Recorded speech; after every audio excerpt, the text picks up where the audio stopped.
everybody, and welcome to the Elseworlds Exchange. I'm Sal. I'm Tiffany. Today we're going to talk about how to make your own comic book. If you missed last month's episode, there's a link in the description box below this video right here, son of a bitch, where we can talk about starting your own comic book. There's a lot of questions people have, and it has been a very popular episode for us. And we figured, we just keep it going because the process to make your own comic book is not summed up in like a 1-hour video. And everyone kind of asks, very specific questions, but they all kind of have very similar general themes. And so we're going to just kind of go in order. So last month, we talked about how to make your own comic book from the perspective of the writer and for how many drafts you need to do, where to find script ideas, basically formulating your idea and making sure you had a clear vision, and then process and the process of writing your comic. So now basically from where we go here, we're going to assume that you have your concept, you have your script, and that you've gone through many revisions, multiple revisions. So from there, we're going to go to the next step. Let's say I've got it. It's never going to get any better than this script I have, and I'm ready to start. And we're also going to go at it from the perspective of like, you're not an artist as well, because if you are an artist as well, then while you're writing and developing your script, you should be doing character designs, character outlines, describing what the characters are and what their motivations are. You should basically be creating a series Bible. Yep. Maybe not necessarily like a full book that you can publish, but certainly a Bible that you can use and refer to when you're deciding what your character's going to do and how they're going to behave and where the story's going to go and where your like twists, turns, pitfalls, and big moments are going to be. Yep. So as an artist, you're going to be... This process gets a little bit less expensive, but more frustrating because you're going to be on the hook for figuring out how to do panel design and layout. And then, of course, probably if you're going to draw it, you're probably also going to try and either ink it yourself or you're going to at least try to letter it yourself. It's going to be a mess. So that's why we're going to... It wouldn't necessarily be a mess. Well, it's going to... Not a mess. Like, I don't think you're necessarily going to be doing poorly at it, but you definitely have to, like, come up with, like, what your strengths are and where you're going to want to put your energies into. Right. Because there's no reason for you to be like worried about lettering if you're not very good at it, if you don't know how to do it, because you can always find letterers to do that work for you. And that's kind of what the basis for this episode is. It's going to be finding people to help make your dream a reality. And from a writer's perspective, that's going to be finding an artist, and if it's an artist, it's going to be finding either an inker, a colorist, or a letterer, or some other, maybe a cover artist, something like that. Yep. So, when I worked on my first comic book, I was not aware of the internet resources that were available to me. Right. In fact, when I was developing a cartoon pitch, well before I even considered making a comic book, I had heard about an animation studio through Kevin Smith's audio commentaries on his DVDs. Right. And so from there, I looked for different artists. But even then, I was like, okay, I got to find a studio that makes graphic art in some way. Right. But when I met you and you helped me kind of like figure out how to use resources that are out there online, we got to the point where, I can actually just like, it's not unlike, any kind of catalog searches. You're just going to look through the people's work and kind of go from there. So, exactly. But I would not recommend going the way I did, where it was like, I live next door to a comic book school. I will reach out to those artists and then ask them if they want to do it. Number one, they got shit to do. Number two, they're working on their own projects. Number three, it's your pool is limited. Your options are limited. Yes. Because there's probably only going to be like a dozen people that are available to you. And that's if you live in like the Dover, New Jersey area. Exactly. And it's going to be important for you, before you even start your search, to have some idea of what it is that you will be looking for. Yes, you want to figure out what the look is for your book. Yeah, and absolutely. The best way to do that is to figure out, is to look through your own books, your own like interests. Yes. What books attract you, and figure out like what styles you like, what artists you like, who you think is like really, really good and exciting. But the thing about that is, you want to not just pick your favorite artist or your favorite art style, because that might be your favorite way to look at superhero comics or your favorite indie books, but it might not be the best way for you or it might not fit tonally with the work you're trying to produce. Exactly. So always be aware of, you know, your own personal biases and try and kind of break out of your own comfort zone when you do that. Yeah. So that's a thought. Yeah, absolutely. When you're searching for an artist, it's always super important for you to not only look for an artist that you like the style of, but to look for an artist that can do sequentials. Yes. Because plenty of artists can do a title page. We mentioned this last time, but I just want to, it's very, very important that if you find an artist that you see, not only like if they have one page of sequentials, fine, but you're going to want to see a lot more. Because let's talk about where you can find these artists in the first place. In my case, and a lot of people have disparaged this group, which I didn't expect, but I still find it to be an incredible resource, and I've used it in projects before. Yeah. I've referred to other professionals to use this resource. DeviantArt, yeah, while it is kind of a meme joke at this point. Yeah, it's a little old school. You will find, like, anyone can join it. There's, you know, like, it is very much like anyone can do art, everyone can do art.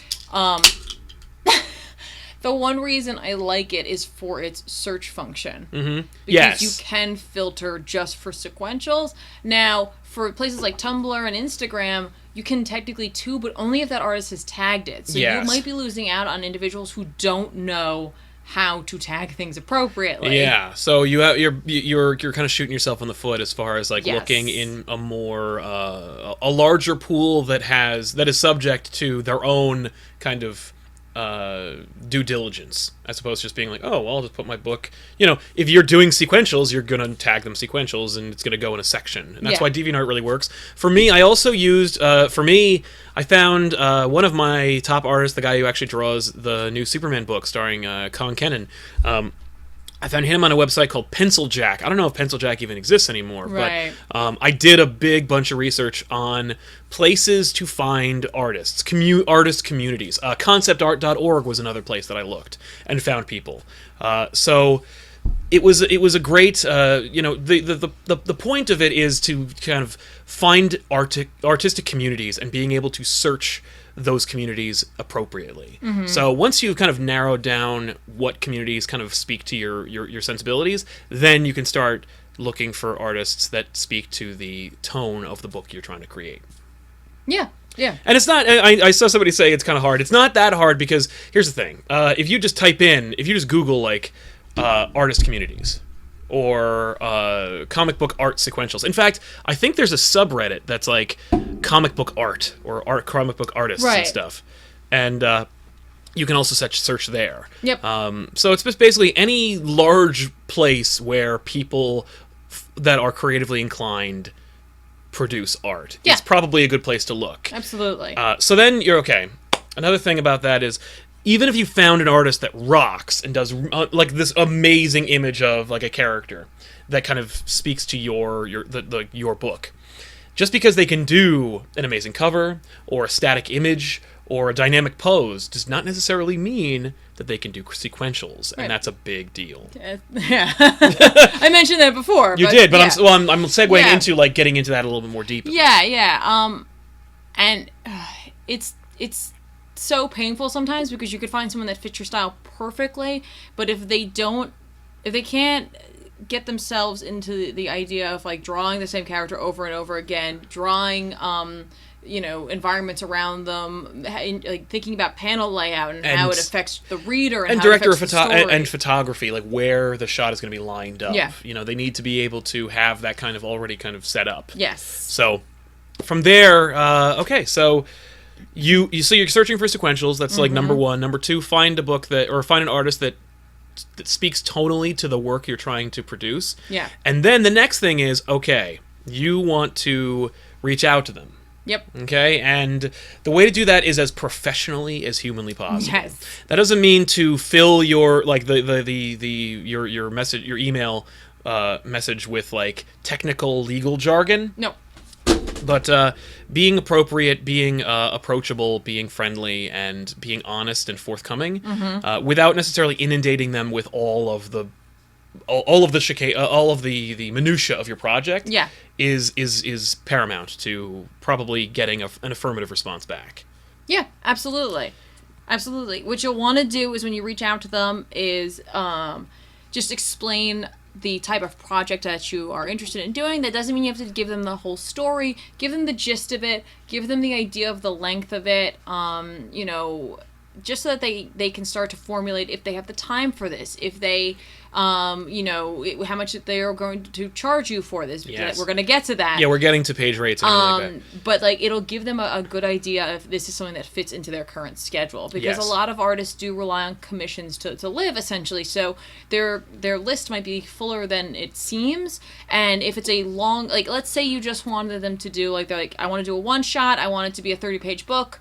Or if you want to develop a pitch for a publisher and they want 5 pages. Yep. Number one, usually if you're pitching to publishers, they want you to have the writer-artist combo already set up. And of course you have to make sure that the artist is or that the art is suited to the styles that the publisher is looking for. So you know, if you're looking for a manga book, you might not want to reach out to Dark Horse, and you know, if you're doing a superhero book, you might not want to reach out to Boom Studios or Image, you know. But from there, you know, you think about that. But when it comes to your working relationship with your artist, make sure that you kind of work out what your plan is. And if you're doing like a 5-page pitch, you know, say up front, we're working on a 5-page pitch, but you know, we're hoping to produce X amount of issues or however many pages per issue we're looking to do. Yep. You know, we're looking to we're looking to either like produce the one issue or we're looking to produce a series, and the 5 pages are part of the pitch. Now, when I used to try and sell books to publishers, one of the things they always told me, pardon me, was get one book done. Yeah. Do a full book and then self-publish, and that will impress publishers and prove to them that you have the stick-to-itiveness and the wherewithal to produce books. This is a lie, and it does not guarantee you anything. But it will give you a book. Yes. So if you are interested in seeing your book published, and you don't necessarily care if anybody picks it up, or if you're going to work with Comixology Submit, for example, which is a great resource. If you want to self-publish, but you want it to kind of be legit and available to everybody and digital only, Comixology Submit, great opportunity.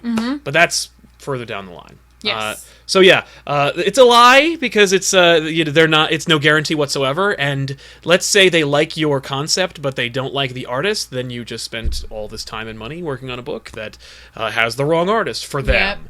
But the fact is, for me, you know, that is not necessarily as important as getting the right artist for the project. Yeah. You know, getting an artist that. And here's the thing: don't settle. I think. Yeah. That's a very important factor that a lot of people kind of forget about. My computer is a pile of crap right now. But one of the things people forget about is you need to be realistic with yourself, and you need to say, like, I want to get this book done. And the closer you get to having a book finished, you're going to want to see it realized even faster than that. Yeah. You know, you're going to feel like you're like running down a hill, and you want to make sure that your legs don't fucking trip out from under you, and you roll down and break every bone in your body. So with that in mind, what you want to do is you want to be realistic with yourself and say, like, is this artist right for the project? Even if you've reached out to, let's say, 50 artists, and you've only gotten back 4 affirmative responses, and you know, from there you have to also you know, don't necessarily just pick the 1 out of the 4 because those are the only 4 that got back to you. Right. Wait a little while, try again, keep at it. But if you do find one of those people, or if you do get 4 responses, this is the next step. Let's say you sent out your very professional, very clear, very concise message to artists. Yes. And it's okay, by the way, to use the same message, just so long as it's tailored it to... absolutely is. But, you know, make sure to include something specific about their art that really speaks to you, so that it doesn't feel formulaic, and doesn't feel... Like a form letter. They don't want that. No. By the way, this can be applied to webcomics as well, if you choose. Like, you can reach out to different artists, the exact same process. The only thing is, you're going to say, we're making a webcomic, so number 1, the expectations are to produce a high volume of work in a short amount of time. Yep. And there's this pyramid that everybody talks about of fast, cheap, and good, and you can only get 2. So if you want it good and fast, it ain't going to be cheap. If you want it cheap and good, it's not going to be fast. you know, and so forth. So you have to consider that when you're working on either a webcomic or a traditional comic book, Western traditional comic book. But if you send out your standard response to artists, you say, hey, I want to make this book. Here's what it is. Concept, blah blah blah. From there, you're going to talk about page rates. Let's say because if they're responding to you and they say yes, I'm interested. Yep. You're going to want to talk about how much you're going to pay for them. Yes. And that's going to come down to a lot of things. It's going to come down to the artist's knowledge of what they're worth. Yes.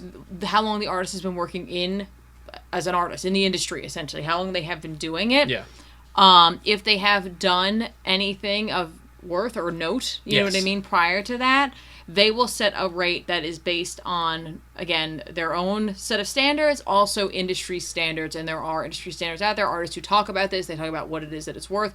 It's going to depend also on the amount of time it's going to take them, and oftentimes you'll notice that artists, if they know that they're going to be doing a book, if it's like a 30-page book, you'll end up getting a discount on page rates. This is true. Because they know you're in it for the long haul. Yeah. It's at this point in time, like, they're going to give you a number, and it might be a number you're not comfortable with. Or you'll be blindsided by. Yeah.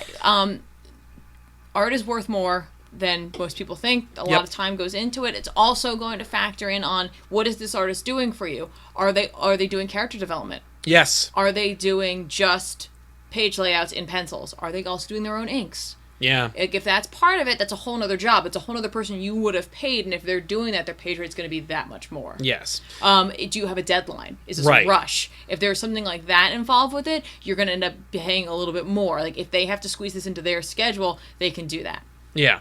So from there, let's talk about, I guess, like, some expectations for page rates. Mm-hmm. So, like, what do you expect to pay, and what can you expect to see from different artists?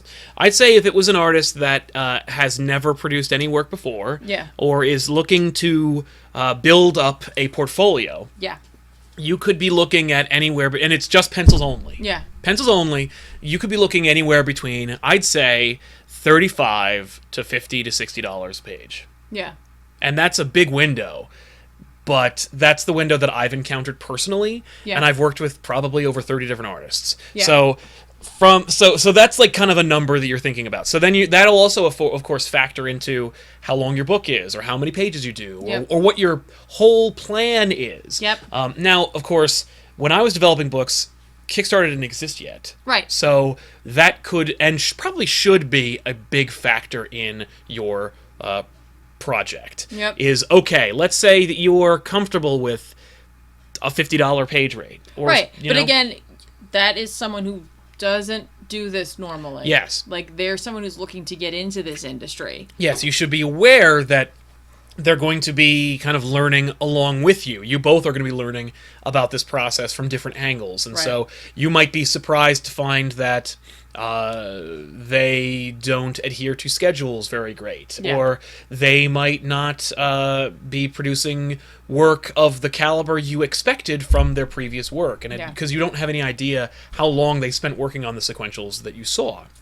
I had an encounter with an artist who had a body of work, who was a professional in some capacity in multiple industries, had a name for himself, and was searchable, and so I felt that afforded me some measure of protection. Yep. Because they didn't want to embarrass themselves publicly, and they didn't want to be outed for failure to fulfill contractual obligations.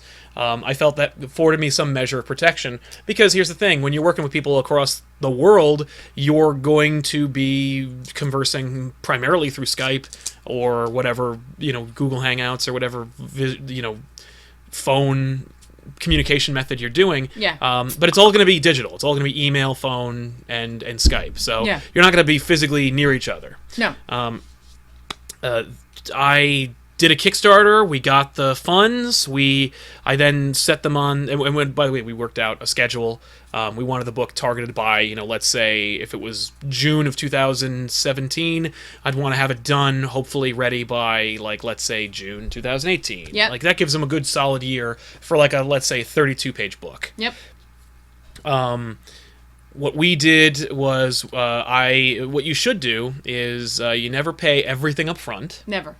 Because you're putting yourself at a big risk. But so here's the thing. Here is where like this is going to be literally the most uncomfortable part of this whole experience. Yes. Discussing money, discussing payment plans, and discussing contracts. That's right. This is literally going to be the most uncomfortable part of this whole situation because it's going to require you to kind of try to balance and mitigate your own needs while also trying not to insult the other person, but also not letting yourself be suckered into feeling bad for someone. And that's for both. That's for both sides. If you're an artist and you're looking to work with someone who has a story, like, don't sell yourself short. Yes. Like, you need to get paid a certain amount prior. Yeah, your work and time is valuable. Yes. And it depends on where you are in your life and your career that you can place a certain monetary value on it.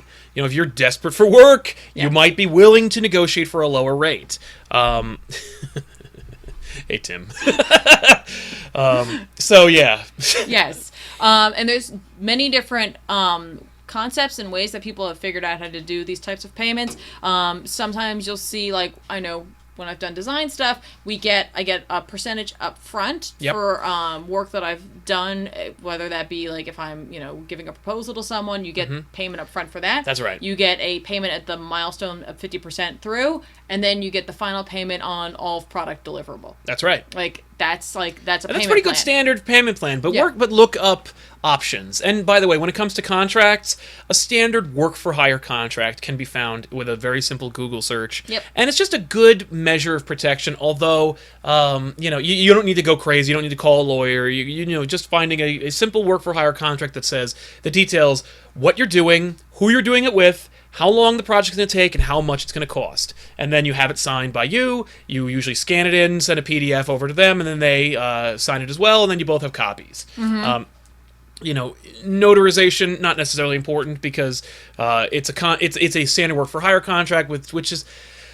It's kind of an ass covering, but like I had a work for hire contract with this person that totally screwed me over, and it didn't do jack dick because the fact is, because it was across state lines and because it was so far to deal with, it was just the cost to recoup my losses was greater than my losses. Yeah. And so at that case, like, what are you gonna do? Yeah. And you have to just decide like what's worth it to you. Basically, by the way, for those wondering what happened without naming names, the person was going to do this work, kind of offered some concepts, said that their computer crashed, couldn't do the work without, so I'll forward him like his next milestone. Yeah, because what we did was we worked on a milestone payment plan. So let's say every 6 pages you were paid the rate of 6 pages. Mm-hmm. And that way it incentivized you to finish your pages early, and also it incentivized them, well, that's the incentive, is to finish your pages early. And also there's some protection. So it's not like you just say, here's the project, go draw it, I'll see you in 6 months. Mm-hmm. And then hope that they did it. And then give them all the money then. No, milestones are the way to go. And actually that was thanks to Tim in the chat. He gave me the idea for the milestone thing in the first place. Yeah. But, So, nothing was ever, by the way, that guy, nothing. And upon... Eventually he did. Eventually what happened was, because he's a clear sociopath, what happened was he drew some concept art. We worked out a payment plan. Everything was on the up and up. Contract signed. Kickstarter done.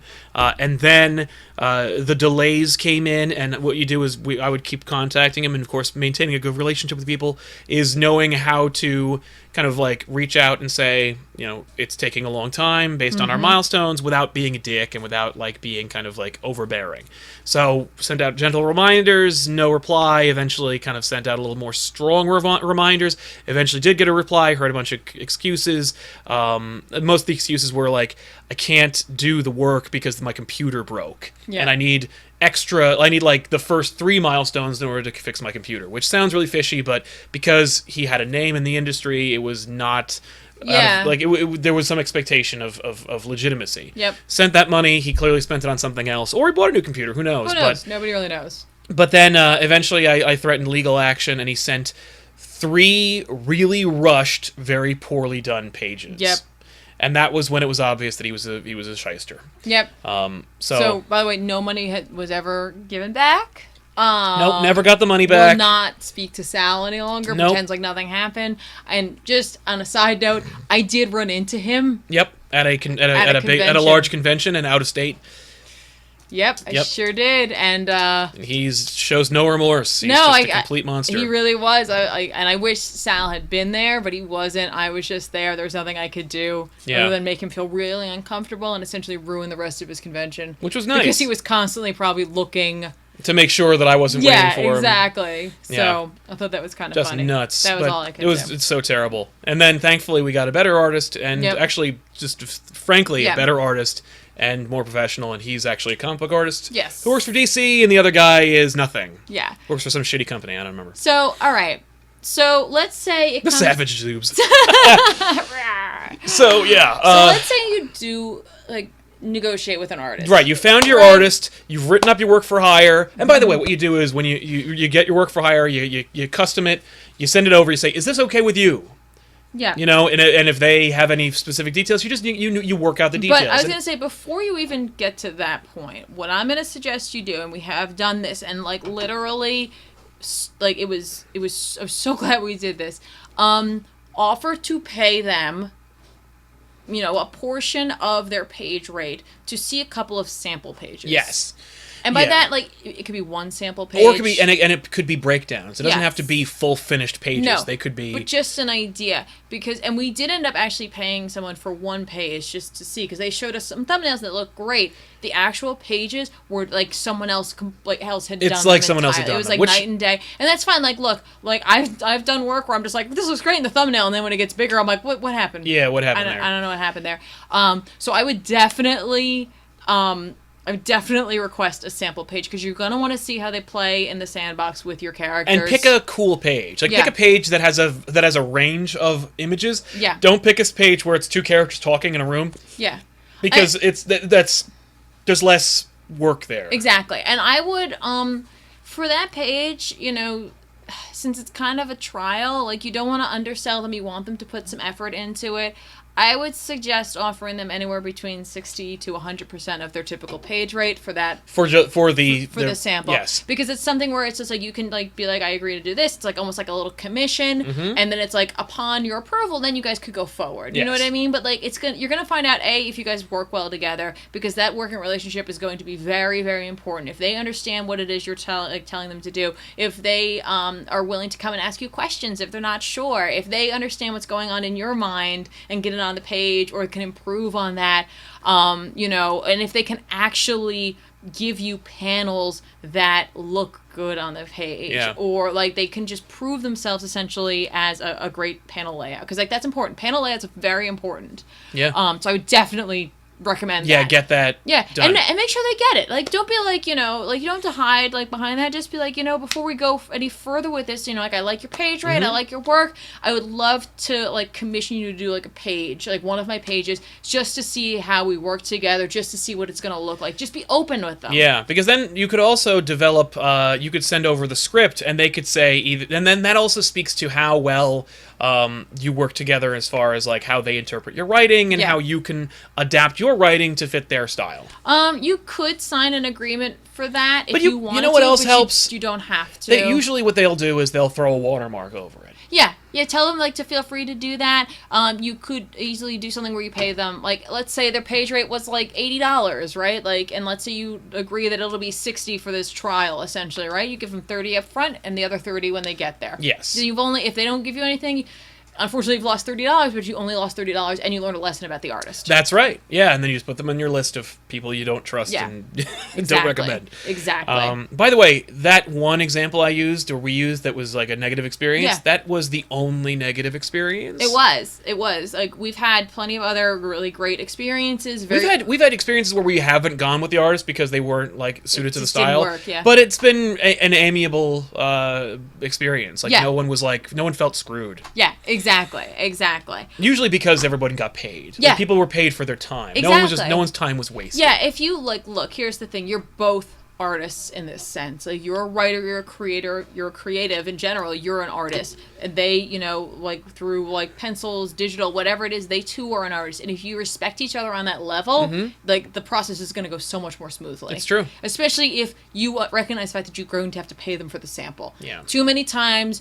you see people being like, I want this done. Like, I'll pay you if it looks nice. You know what I mean? And it's like, no. First of all, if you do get that, you're going to get someone who is like not as strong an artist potentially, or what it is you're looking for. And you're going to get a lot of flack for it because like artists want to be paid. I mean, just like you'd want to be paid for your finished book. Exactly. So again, let's do a quick recap, before we move on. Yeah. It's important to know what kind of style that you're looking for. And be honest with yourself as far as what styles you like versus what styles you think would be best for the book. Yes. And don't compromise in that regard. Don't be like, well, I really think this artist is going to be awesome. Yeah. But I think this art needs to be the certain way. Like, don't be afraid to go, well, does it? And challenge everything that's going on. Yes. So. And to add a quick addendum to that, while you're thinking about what fits for your style, again, like let's say you're doing a horror comic, well, unless it's very tongue-in-cheek or it has a humor element, like Gertie Hurdy's art for Gwenpool isn't going to cut it. It's not going to give you that tone that you're looking for. Exactly. Like, that you want something that's maybe a little bit more like something like Jock, you know what I mean? Or, you know, something that's just hyper-realistic. Like, you're going to be looking for something more towards that. But also consider your end product. Yeah. And by that I mean, is this a product that you intend on getting printed? If you're going to get it printed, is it going to be in color? Yeah. Is it going to be in black and white? You know what I mean? Like, if that's the case, then the person who you get pencils and inks from, if it's just going to be black and white, they have to be great. Yes, because that's going to be the main event. Yeah, there'll be no color to save it, you know, or to enhance it in any way, shape, or form. So make sure you have that in the back of your mind, too. Like, does this person's, like, pencils look great on their own? Yes. And, like, if so, awesome. Or if you're like, man, this person's pencils look great, and when, like, I've seen them color, they're even better. Yeah. And that's what I want. And you're going to pay for colors. Yeah. Great. If you're only doing digital, then color, fine. It doesn't matter. The sky's the limit then. That's true. Can you afford to pay an inker and a colorist as well? These are all the things. Just keep in the back of your mind as you're doing your artist search. Yeah, and when it comes to finding an inker artist or inker and colorist and letterer, exact same process as looking for an artist. I found exactly. You know, you're looking for inkers.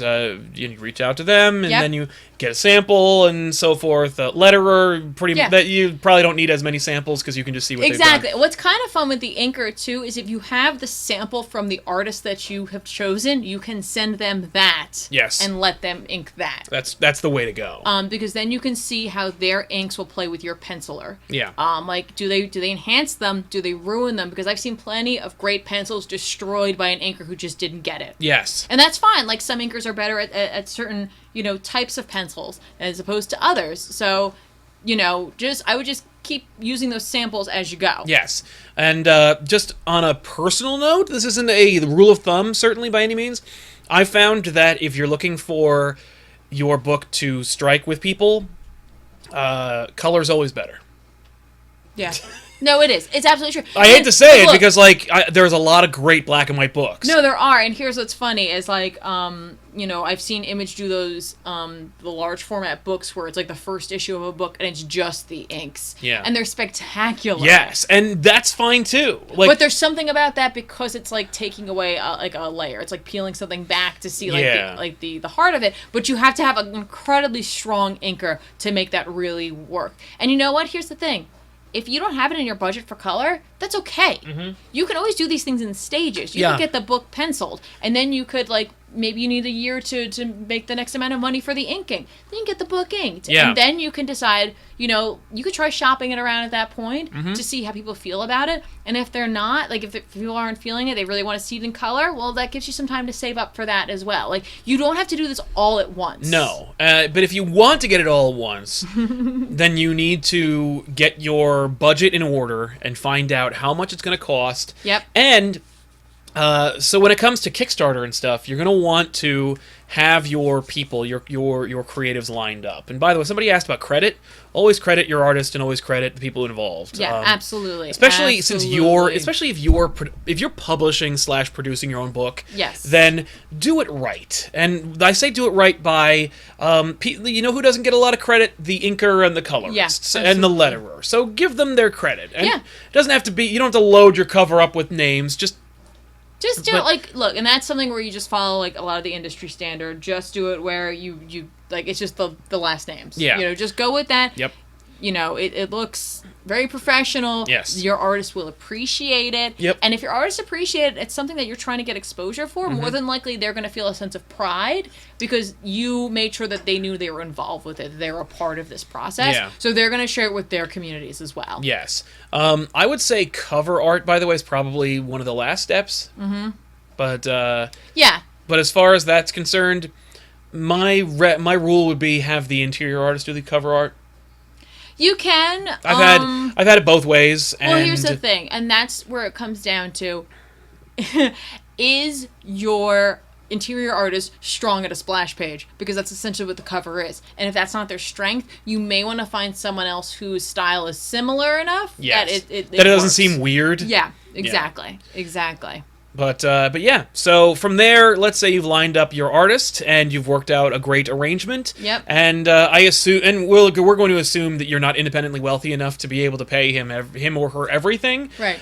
So you're going to work on your Kickstarter project, and so from there, when it comes to developing Kickstarter, there's a whole episode about Kickstarter, which we'll do in the future, I'm sure. Yes. But for now, what I would say is include in your contract the timetable for the Kickstarter. Yes. Now, thankfully, Kickstarter is usually about 30 days, so you're only going to be waiting at most a month to get the funds necessary for you. Well, exactly. I think it's 30 days for the Kickstarter to fulfill, and then you have to wait a week or two for the funds to clear. Exactly. But you're only looking at maybe 2 months maximum between signing an artist and then doing the Kickstarter. Exactly. Oh, also, after, like, in that process, while you're selecting the artist, you guys are going back and forth, you're talking about page rates. By the way, feel free to tell them your budget. They will appreciate that. Yes. Because they can tell you out of the gate, like, I can't work for that amount. Yeah. Like, I can't make that work. And they might be able to actually make suggestions. Lots of artists, they know other artists. They know other people who maybe have a similar style to them or, you know, could do a comparable job, but for that amount. Like, be open with them. Tell them what the budget. Don't keep it a secret. Let them know. You know what I mean? Like, just, like, it's always good to be open about that. Absolutely. Also, at some point, you are going to have to be comfortable enough to send them your script. Yes. Because that could be a deciding factor for them, too. Like, they might be like, hey, I am interested in doing a book. Like, what's it about? Tell me about it. So you tell them a little about it, and they're like, okay, I you know, could I read some of it? Yeah. You know what I mean? And that's that can be difficult for a writer because you spend a lot of time, and it's so easy in a way to steal words and ideas. Because that's really what the script is, in a sense. It's really just your ideas. Put onto paper, whereas with the artists, like, the artist can put out their work. It can, of course, be stolen, but you could be like, I drew this, it's right here. Yeah. You know what I mean? Like, I did this. Whereas with the script, you know, it's harder to... It's a little harder. It's a little hard to let that go, but eventually you will have to, like, let them see it. I've never had an issue with having my ideas stolen through a script, but I think some people can be nervous about yeah. that, but don't be. You know what I mean? If you find someone who is seemingly very professional, you know what I mean? You guys, like, have been chatting back and forth, like, send them over some pages. Let them see what this book is about. Let them like get a feel for it because like they, you know, again, might be like, I was really interested in this, but like now that I'm reading it, like I'm not sure this is a good fit. Yes. You know what I mean? Oh yeah. Well. Or they could be like, I'm used to working this way, and could you provide me with that kind of detail? And like that could be part of the like, is this going to work or not? Yeah. So again, like that's just something eventually you'll have to do. Yeah. And you know, having that kind of open communication, like writer and artist, is going to be invaluable going forward. You want, as a writer, you're going to want your artist to feel like they can come to you at any point in time and ask you a question. Yes. You're going to want them, like, you're going to want to be open with them if you were like, you know what, I trust your work. Especially like as pages are coming in. Yeah, you're gonna be seeing how things are going, and there might be a point where like, you know, you can send edits to them, like they'll let you know, and that's a schedule with them. Yeah. You want to know what they're working on at all times because there might be a moment where you change something. Once the artist has drawn it, if you have to have them go back and change it, that's going to cost you another page, essentially. Yes, and usually they've worked out in their page rates, but sometimes if they have less experience, they won't think to do this. Exactly. But you'll work out an edit. Like, you're usually allowed... I've seen, for the most part, the artists I've worked with have, like, 2 edits. Yeah, that's it. And here's page. the thing, too. And I guess this is kind of the next point. Yeah. In your process, okay, you've got your artist, it's awesome, you're very excited, you liked their sample, you can't wait to get this going, you figured out your payment schedule, maybe it's every 4 pages, maybe it's at the halfway mark with a payment at the beginning and a payment at the end, depending on their needs and depending on your available funds, because your needs are important too. It's a balancing act here. Yeah. You're going to want to work out a schedule of deliverables. Yep. And by that I mean, do you want to see thumbnails? Yeah, I would. I would too. I want to see thumbnails. I want to see what they're thinking about laying out. I want to make sure that before they get too into the work, if there's an error, I can catch it. Yeah. Or if there's a misunderstanding of your script. You're also going to want to, well, as an artist, you're also going to want to, that's another thing. But yeah, you want to make sure that, the wrong character isn't talking, or that, if a person is, in a room versus out of a room. There's a lot of things that you're not prepared for, that you'll be surprised by, that you're like, oh, I didn't even think that this would be an issue, or I thought I was really clear in my script about what was going on. Exactly. But as it turns out, I wasn't nearly as clear in this moment. Exactly. So you can do a series of thumbnails with them, followed by roughs, followed by finals, if you wanted to, or you could just do the roughs and the finals. And the roughs are, you'd see like a standard comic book page size, and they would have like everything kind of drawn out, but there would be not a lot of detail to it, and it would be easy for them to change it. With the thumbnail, it would be like a smaller version of it with like barely any detail to it, just to give you an idea. And that's going to be up to you and your artist. Yes. But you want to decide, like, all right, how often do you want to see a rough? Like, for each page, how much time goes by before the rough and the final? How much time do you have to edit that? You know what I mean? Like, okay, they within, let's say you decide, like, once a week, or like you'll get a rough 1 week, and then the next week you'll get the final, and then you'll get the rough, and then you'll get the final. You know what I mean? And like the artist might be very fast. So he might be like, I don't need that much time. No, it's true. So he'll let you know, or they'll let you know what their working speed is for this type of thing. Yeah. But you're gonna also want to put in there the amount of time you have to edit it, and they're gonna appreciate that, because you get a rough back, you don't want to hold them up for a week and a half, not giving them edits. Yeah, sitting on it and thinking about it. Life happens sometimes, and sometimes it's going to happen. Like, and be upfront about about any delays. But when it comes to having your script and having your artist, before you have your artist set, you should probably have your script already ready to go. Yeah. And by probably, I mean you should definitely have your script finished. Yeah. I mean, like, look, if you're in a situation where for some reason you have, like, a best friend or like a friend or an acquaintance who's an amazing comic book artist, right? And you guys are working together, and like they're looking to do this to hopefully get themselves out there. Yeah. That's a very different situation. Those edits could be happening all the time because they're like, doing this whatever. This person's being paid. Yeah. They're not doing it as an hourly rate, it's a page rate. Yep. So you're not going to want to make significant changes, because if you don't have at least that issue completed, right, that you want to have done, or that arc completed, or whatever, like whatever format you're doing, right? Yeah. So let's just say the first issue. Yeah, usually you're thinking in the first issue. Well, I was thinking if you're doing like a web comic. A web comic, yeah. Yeah, but like in the first issue, if you don't have that ending, and by the time you get to the end, you've changed something that affects the rest of the book, that artist now has to stop everything and go back and fix all of that. Yeah. So it's better for you to have worked kind of all of that out as you go, just to save you financially. Oh, nothing agreed. Else. Yeah. When it comes to thumbnails, by the way, if you are an artist and you are working with a writer and you want to send over thumbnails, usually the thumbnails are pretty messy. They can be just scans. They don't have to be like a full complete thing. It doesn't have to be very detail oriented. Just to give the writer a clear idea about what the shot composition is. And by the way, most of the artists I've worked with usually don't send thumbnails. Usually get like the roughs. Right. But it depends. I've seen artists do. It depends on their process. It really does. It really depends on their sometimes process. I've worked with. So when I've developed scripts, some artists, if you're working with them, really want to be they really want to have a lot of detail in their script. They want to know every last thing that's happening, and they want to know, like I said, like they want an Alan Moore script that says every last thing. Yeah. And some artists really would like or really flourish in an environment where they're given a lot of space. Yep. And so what I would recommend in that case is develop your script for yourself, because you haven't decided on an artist yet. When you have developed your script and it's finished and it's 100% done, you've done through like 12 different revisions, then give it to the artist and see what they think. And if the artist prefers a little more loose, that will be determined whether you go forward with that by your level of comfort in what they can give you. Yeah. And sometimes you'll want to like edit a page because you say, holy shit, they can do something amazing. Or they can do something that I didn't even think about. Yeah.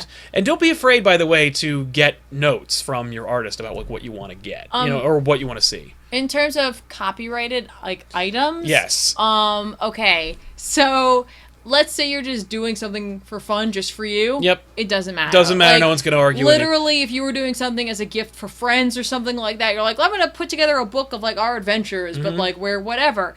It doesn't matter. You're not selling it. There's no issue there. It's for like private viewing only. So or for public viewing, but you're not making any money off of it. Yeah, but even still, it's dicey. It's dicey there. But when it comes to in your comic book, if you're making it with the intent to sell, yes, you cannot use logos. You can't use logos. And I've had it's a little bit tricky as to referencing real things. Yeah, that can be like a huge problem. Like, you can't necessarily use likenesses of individuals. Like, for example, in Preacher. Yes. John Wayne. John Wayne was not... I think they danced around it. And I don't know... Did. And I'm sure they probably had to pay the Wayne estate if they wanted to use his likeness. But they did do Bill Hicks in the book. Yeah. And they used his likeness. And I don't know why or how they... It depends on the estates and their, like... Especially with those people, like it depends on if they're a public figure, or if they are like if they have an estate in a private.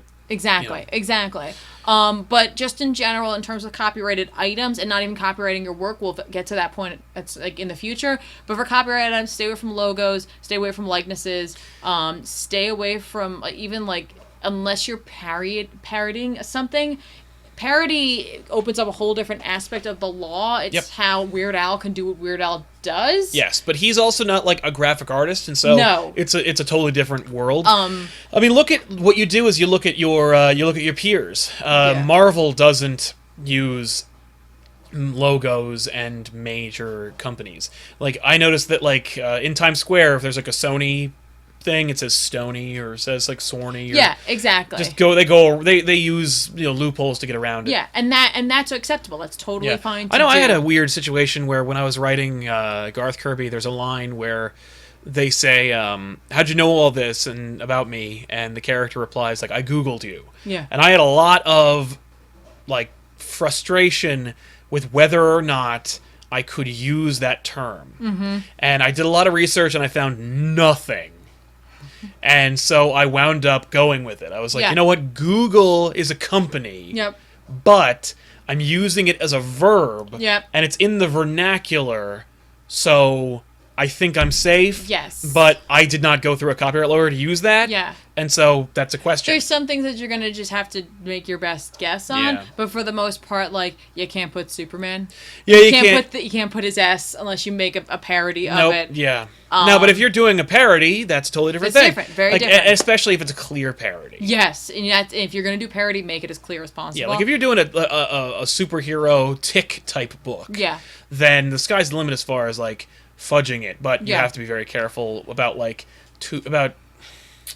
it's tricky, and I don't know the law as well as that. No. But there is plenty of information out there, but like keep that in the back of your mind. If this is something you intend on selling at some point, if that's something you'd like to do, you want to leave as many roadblocks out as possible. Exactly. You don't want to trip yourself up just because you put a Metallica song in there. Yeah, or like someone's wearing a Metallica shirt, because especially not with those guys.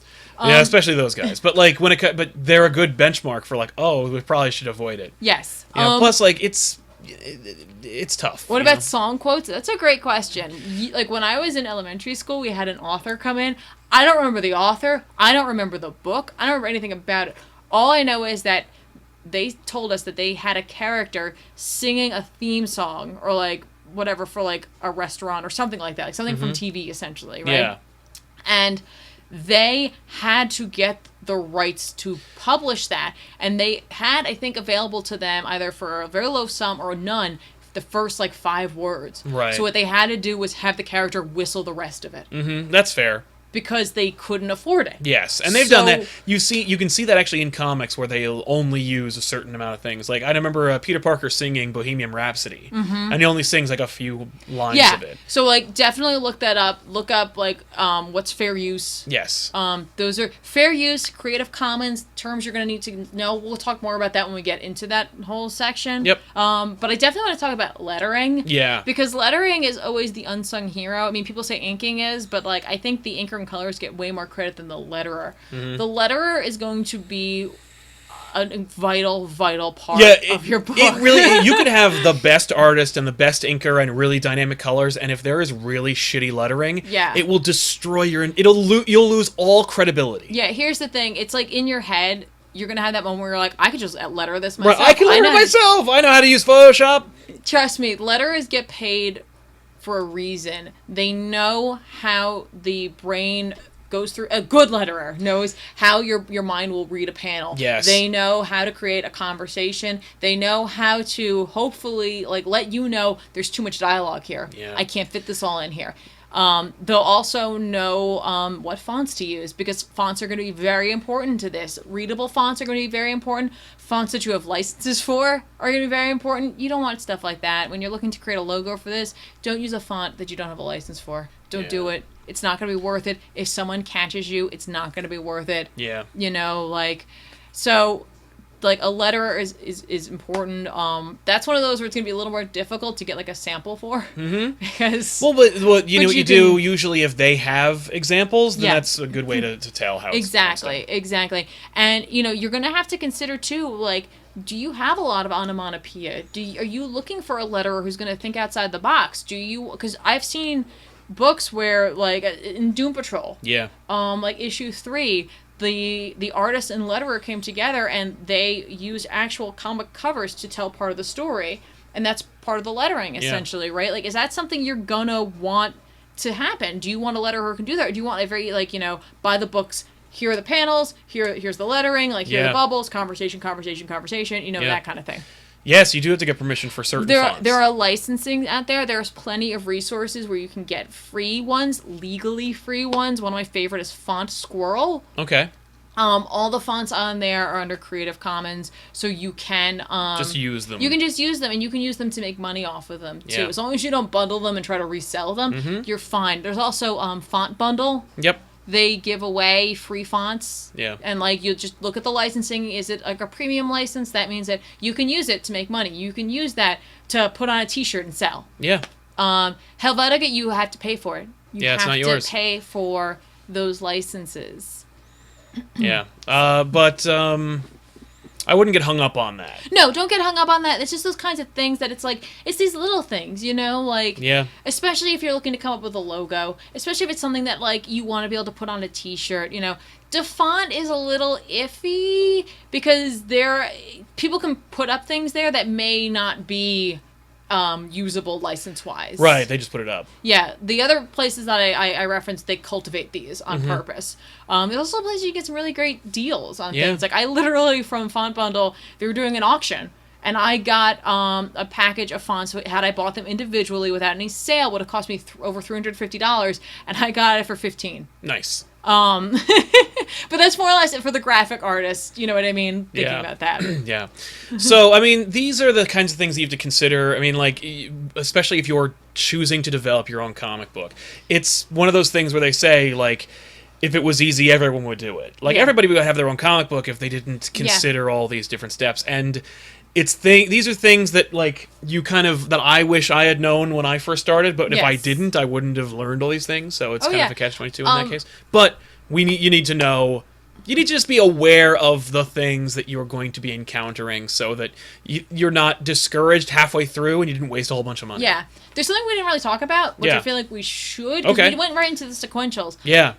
let's say you have this cast of characters. Yes, and you don't know what the hell they look like. Or you know what they look like, but only through words. Exactly. Now, here is where you can get pretty much any artist that you like to draw them. Yes. Because the artist that you get to draw them may not be the one that you want to do the sequentials on, but at least you'll have something to go from. Yeah, that's actually when I developed my comic Horseman. When it was going to be a cartoon show, I reached out to a group called Powerhouse Animation Studios. And they're an animation company. Mm-hmm. And I asked them to help me develop... Actually, no, a friend of mine drew them. A friend of mine from college drew the characters and gave me like a basic design scheme for the 4 main characters. And then I took those designs and the character like descriptions over to Powerhouse, and they wound up taking one character. I paid a fee, and they gave that like one character to 4 or 5 different artists, and they all produced one like their own version of one character. Yep. And then when I selected one version of those that character, I said that's the design I want to go with, and then I gave that artist the other 3 characters, and then he developed that look. Right. And that kind of defined the look of the series, but he didn't draw the book. Yeah. You know, he drew the character designs, and then we took that aesthetic and then transferred it over to other other characters and other artists who developed other characters and developed a bunch of other things. Wow, Guilty Norris, you work for Powerhouse? They rock. That's awesome. Tell Bruce Tinnen I said hi. There's a couple questions I definitely want to answer, but remind me to come back to this whole character getting your characters. Are flags fair game? Yeah, as far as I know. Oh yeah, flags are fine. They're unless fine. It's like nation flags. Anything that's like public domain. Like a country's a flag. Country's fine. A country's good. National anthem is fine. Yes. You know, these are anything that's in the public domain. Anything you notice that's like kind of everywhere. Yes. Presidents are fine. Quotes attributed to people are fine. Yeah. Like I did a book with a bunch of quotes from movies that were but I attributed them to the character in the movie, and that worked out fine. Yeah. So that's okay. Also, someone asked, which is the most expensive, penciler, inker, colorist, letterer? The penciler. Yes, going to be the most expensive. Always going to be the most expensive. But I found that there are some letterers that cost almost as much as the penciler. I was going to say followed up by the colorist. Yes, the colors are incredibly expensive. They're going to be expensive too. The penciler, though, is the person who's going to bring this to life. So in my opinion, like that's the person that you're going to budget the most for. Yes. Going back to talking about like getting your characters developed in the first place, you can do it kind of one of 2 ways. You can just get like, here's the image of my characters, right? Yep. Or you can kind of get them done where it's like, here is like a character profile page where it's like the front of the character, the side of the character, the back of the character, if they have an alternate outfit, that kind of thing. Something that's more like that character Bible that you were talking about earlier. So that's something you might want to consider budgeting for. Again, that is going to cost you some extra money, but you can go with an artist that you like. You won't be paying for sequential, so that kind of helps. Yeah. But you still have to pay a little extra money there, especially because you'll have to decide, do you want just pencils, inks, or colors? Because usually an artist who does that type of work will offer you all of those for a specific price. Totally. So, I mean, that's a little bit of a rundown for part 2 of what it goes into developing a comic book. Obviously, it is a multi-layered, multifaceted, multi-step process that costs every step of the game. Like every time that you think you're done, you gotta pay for something else, and it's gonna be another thing. Yes. But thankfully, you don't usually have to pay everything all up front, so you can take your time to develop your thing. Exactly. I mean, Garth Kirby and the Cookbook of the Gods, which is a book that I developed. Number 1, it went through 2 different artists. Number 2, it had 2 different covers. Yes. The first cover was just not as dynamic. Like it was just. It's just a cool image. It was a cool image, but it didn't work. And No. then I was like, well, no, you need something more. That pops more. Yeah. And he developed something even better than I expected. Yeah, exactly. The next one, then we only had it in black and white because I'd resigned myself to not having the money for colors. Because what happened was we did Kickstarter. I blew all my money on this one guy who stole it all. And then I just paid out of pocket for the other thing because I was so embarrassed for having wasted everyone else's money through the Kickstarter that I paid the other artist to just develop the book. Yeah. And just that was it. And but we did pencils and inks, and then then we printed the book, and then that never got any traction. So then I said, okay, fuck that. I'm gonna go with colors.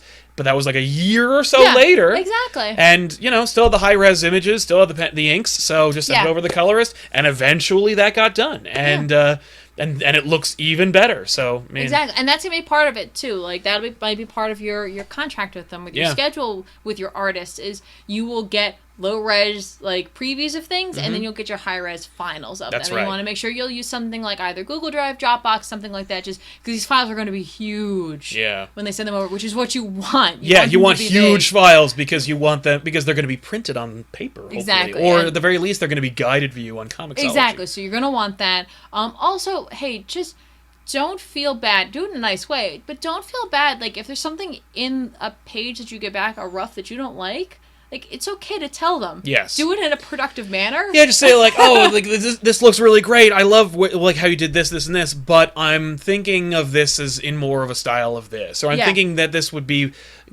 stronger if it was this, or would you mind showing me a version that does this? Yeah.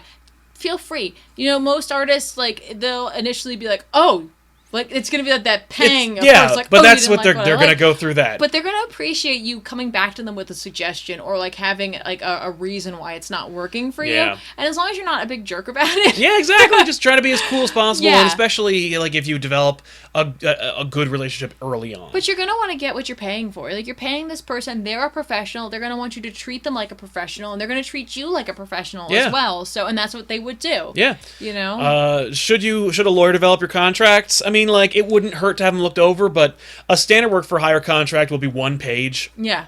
And it just outlines what is expected, how much you're going to be paying, how much is going to be paid, who's involved, and when it's going to get done. It's very simple. You could literally just paint, just cut, just change the names and the details, and you have a script, or you have a contract. My mom is a lawyer, so I just have her look over any contracts I have. But there are more law students now than are lawyers working today. So odds are you probably know someone either in law school or that is a lawyer, either a friend or a family friend or a family member. And just say, if you're really worried about it, have them look it over. But for the most part, a work for hire contract is so standard and so cut and dry. There's no need for you to look over with a lawyer. Yeah, exactly. You just want to say, am I covered? You want to know if you're covered, and, like, here's the thing. The first time out, like, go, and this is going to sound so weird, but I would definitely read up on other people's use of either of those contracts, or, like, things that didn't know you wanted in there. Like, when I used to do freelance design, when I first started out, I didn't know anything about setting up contracts for this type of stuff, and it wasn't until, like, after a few gigs that I learned about the kill clause, which is, awesome sounding. But what it essentially means is if at any point in time, like, things are not working out between myself and my client for any reason whatsoever, like, we have the right to terminate the contract, but I'm still owed up to a certain point for my work because of my milestone schedule. So it's stuff like that you might want to consider for it. You know what I mean? Like, you might want to have a clause like that in there where it's like, okay, this person is not delivering. Yeah. I have the right to terminate.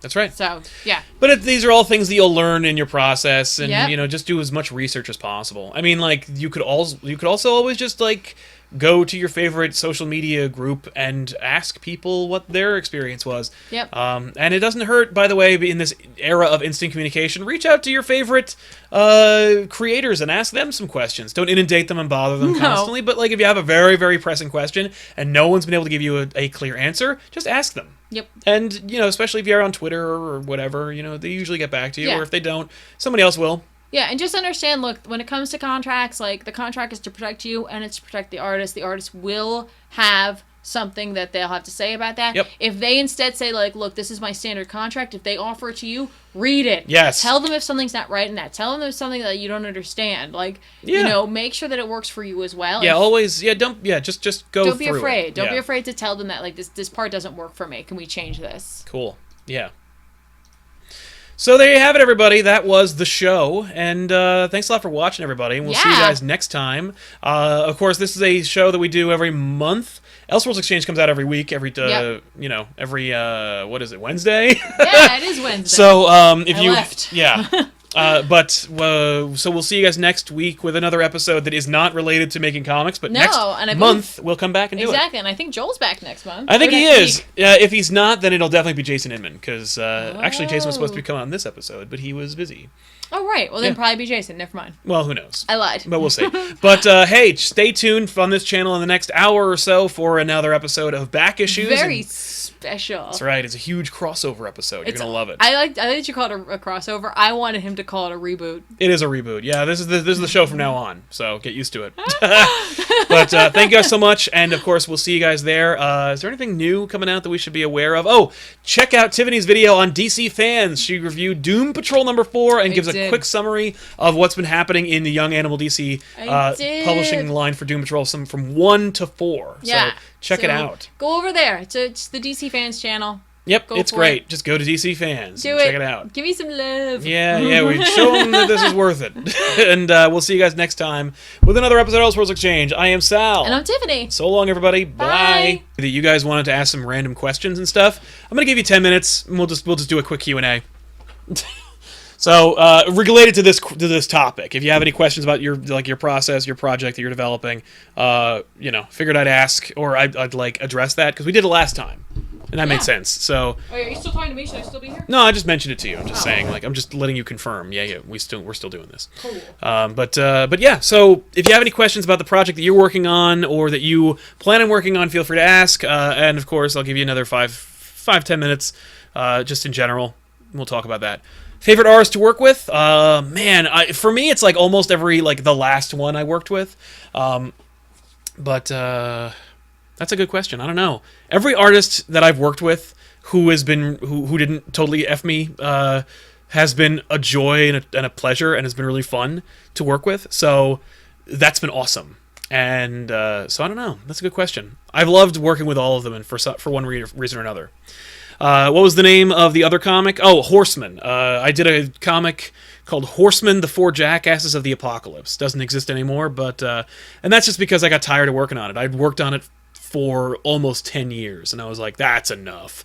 Ever worked with a co-writer? Yep, it was one of the worst experiences of my life. Yeah. Thank you, Danielle, for posting the DC fan vid. Awesome. Yeah. And by the way, it was only the worst experience. Horseman, proper spelling, is plural, so horsemen. Where can you read it? I don't know. I think there's a copy on Drive-Thru Comics somewhere, but I don't know. I never made it available. I was just so... you know what? Because it was an ongoing series, and I was just so... all my sensibilities changed, and I just didn't want to do it anymore. And to be perfectly frank, you've told better stories since. It's not great. Where can I find where can you find my comics? Go to Comixology and look me up. The names are Garth Kirby and the Cookbook of the Gods. Also, I think on Comics Fix, you can find my very, very short YA space adventure comic, Sestra. And of course, if you go to fotbcomic.com or flightofthebinturong.com, you can read my my 90-page space adventure web comic called Flight of the Binturong. Rocks. I love that strip, and I'm hoping to develop it in some way in the future for some other projects. I never did finish that sequel to Garth Kirby. No, you didn't. Tiffany was writing a sequel to Garth Kirby. If I ever get Garth Kirby picked up by another publisher, we will do that. Okay. Actually, I was writing a prequel. Yeah. Do I still have projects I want to do? I always have projects I want to do, man. Yeah, I'm always working on something. I'm always developing something. And I am developing a pitch, or not a pitch, but an actual proof of concept for a real for a major publisher. But I can't talk any more about that. Would you like a Horseman TV show? That's actually Our Man TV, so I'm sorry. I don't know, probably. I'd watch that. I was working... The idea was... The reason why I jumped to that was because Horseman, the Four Jackasses of the Apocalypse, was a comic. But before that, I actually developed it as a TV show. It was supposed to be a cartoon show, which is why I reached out to Powerhouse Animation Studios in the first place. Because Powerhouse was an animating company. What's a proof of concept? It's basically just showing that you know what you're talking about and that you can tell a story. Here's a thing that exists that I can do, that I'm capable of making, and it has legs. It's not just oh, there's a guy and he has powers. It's a actual proof of the concept that you have. Yeah. How do you avoid Gary Stews and Mary Sues?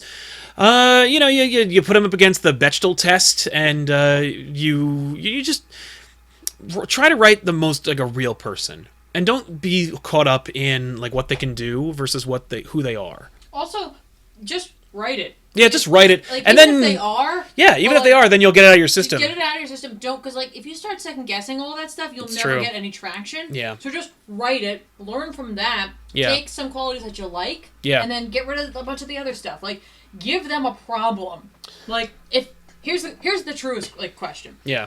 If everyone in your book likes that character unreasonably. Yes, I mean, you just gotta read the book I, Jedi, and that'll be your litmus test.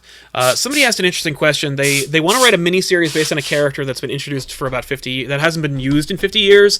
The publisher went under, and the creator's dead. What do you do? I wanted to do this actually recently. There's a superhero that exists in the pop culture, and it's impossible to find out who owns that character.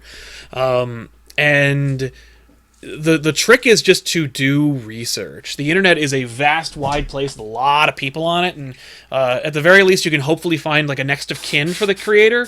But like that's what I would recommend you do: is you reach out to the creator or the former owners of the publisher. Reach out to the publisher, find out who owned that company, and see if you can you can trace that to somebody who you can actually talk to. Because the worst thing you can do is think you have the rights to something, spend all that time and money and effort, and then be sued or be told you can't do it.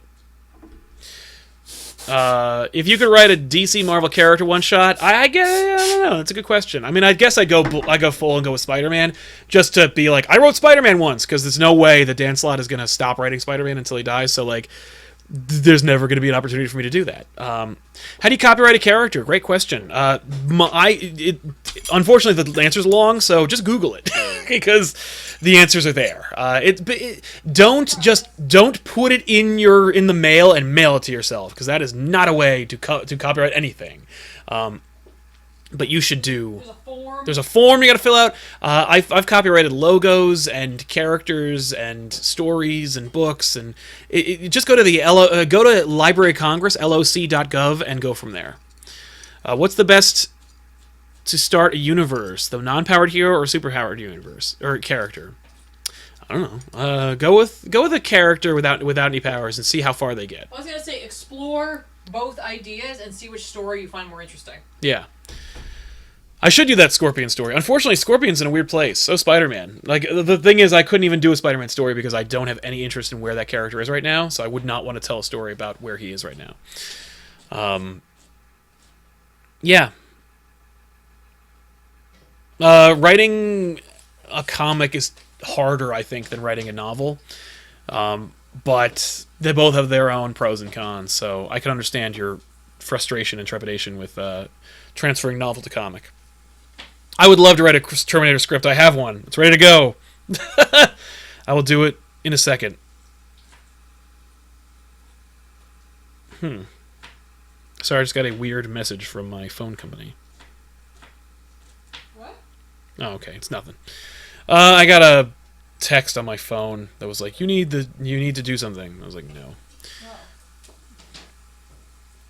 Yeah.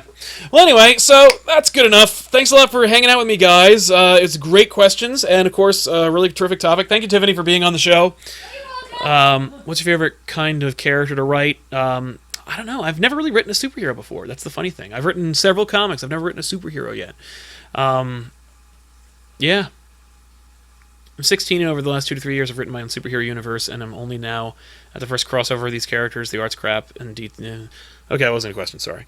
Yeah, there'll be an Elseworlds Exchange about creating an event, part 3. Yeah, we'll get there one day. We'll do it. Oh yeah, I guess I'll plug the Discord. Sure. There's a Discord we do. Let me pull up a invite and I'll drop it in the chat. Oh yeah, that's not where to go. It's here. If you go to our subreddit, actually there's an open invitation on the right-hand sidebar.